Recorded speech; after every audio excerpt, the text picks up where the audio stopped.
अस्सलाम वालेकुम, कैसे हैं आप सब लोग? उम्मीद है खैरियत से होंगे। अच्छा, मैं आज की वीडियो में मैंने सोचा कि आप लोगों को बताती हूँ कि जब भी आप असेसमेंट के लिए जाते हैं साइकियाट्रिस्ट के पास ऑटिज़म के हवाले से, तो किस तरह के क्वेश्चंस आपसे कर सकती है। आप अगर चाहें तो मेरे इस चैनल के थ्रू भी आप नोट कर सकते हैं कि आपके बच्चे में वो चीज़ें हैं या नहीं, क्योंकि क्वेश्चंस यही करेंगे रिलेटेबल होंगे, क्योंकि मुख्तलिफ़ बच्चों में मुख्तलिफ़ किस्म के सिम्टम्स होते हैं। तो उन्होंने जब भी क्वेश्चंस करने होते हैं वो सोशल कम्युनिकेशन, सोशल इंटरेक्शन के हवाले से, रिपीटेटिव बिहेवियर के हवाले से, या एडिशनल क्वेश्चन जो भी वो कर सकते हैं, मैं अब आज की वीडियो में आपको बताऊंगी। और इसके अलावा मैं एम चैट, जो कि अगर आप चाहें तो गूगल के थ्रू भी अपनी बच्चे की असेसमेंट कर सकते हैं, उसमें क्वेश्चंस किस तरह से आते हैं वो भी मैं बताऊंगी।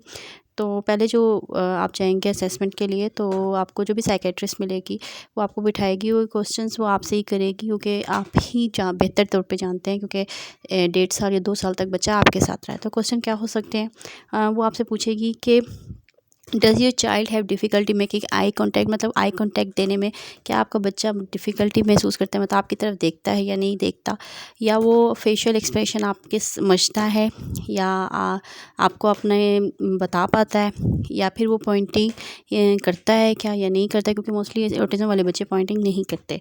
इसके अलावा उसको उसकी स्पीच आ चुकी है, अगर आगे है तो कितना को बोल रहा है, क्योंकि बच्चे की स्पीच 9 मंथ में स्टार्ट हो जाती है। मतलब कहने का कि आप वो थोड़ा बहुत मतलब पता चल रहा होता है कि वो आपसे बात करने की कोशिश कर रहा है। और इसके अलावा सोशल इंटरेक्शन में वो क्वेश्चन पूछ सकती है कि क्या आपका बच्चा प्लेइंग करता है, मतलब उसको कोई प्रॉब्लम तो नहीं होती, या एक ही चीज़ से तो नहीं खेलता ज़्यादातर, या उसके मूड स्विंग्स तो नहीं होते, सोशली वो इंटरेक्ट होता है दूसरे बच्चों के साथ, जब दूसरे बच्चों को खेलता हुआ देखता है तो उनकी तरफ मुतवज्जा होता है या नहीं होता।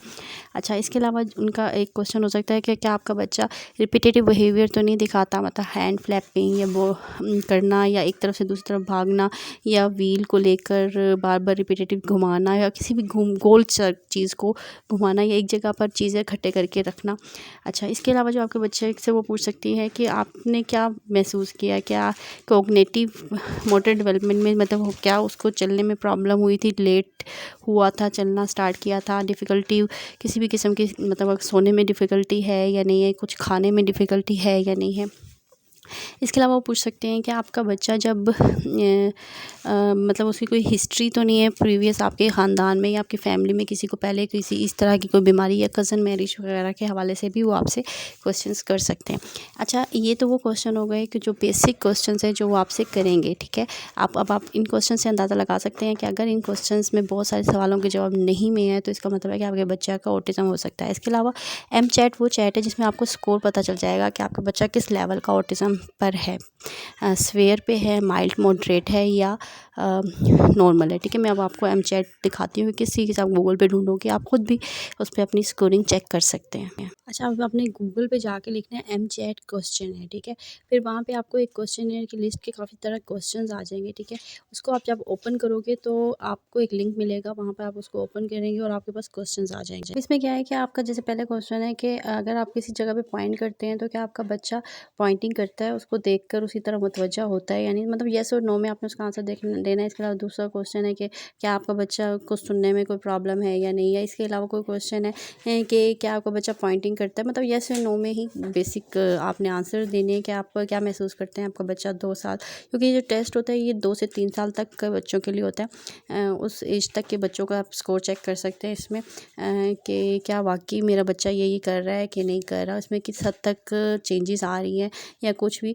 तो आप इन क्वेश्चंस को इजीली पढ़ सकते हैं और ख़ुद ही आप अपने घर में बैठ के, क्योंकि बहुत लोग अफोर्ड नहीं कर सकते साइकियाट्रिस्ट के पास जाना, क्योंकि फीसेस बहुत ज़्यादा होती है। तो आप घर में बैठकर भी अपना क्वेश्चन को फिलअप कर कर सबमिट कराएंगे। जब आप उसको फॉर्म को सबमिट कराएंगे, मतलब ये कोई 15 क्वेश्चंस होंगे ऑलमोस्ट, जिसको आपने बस येस और नो में ही आंसर देना है और आपको समझ आ जाएगा।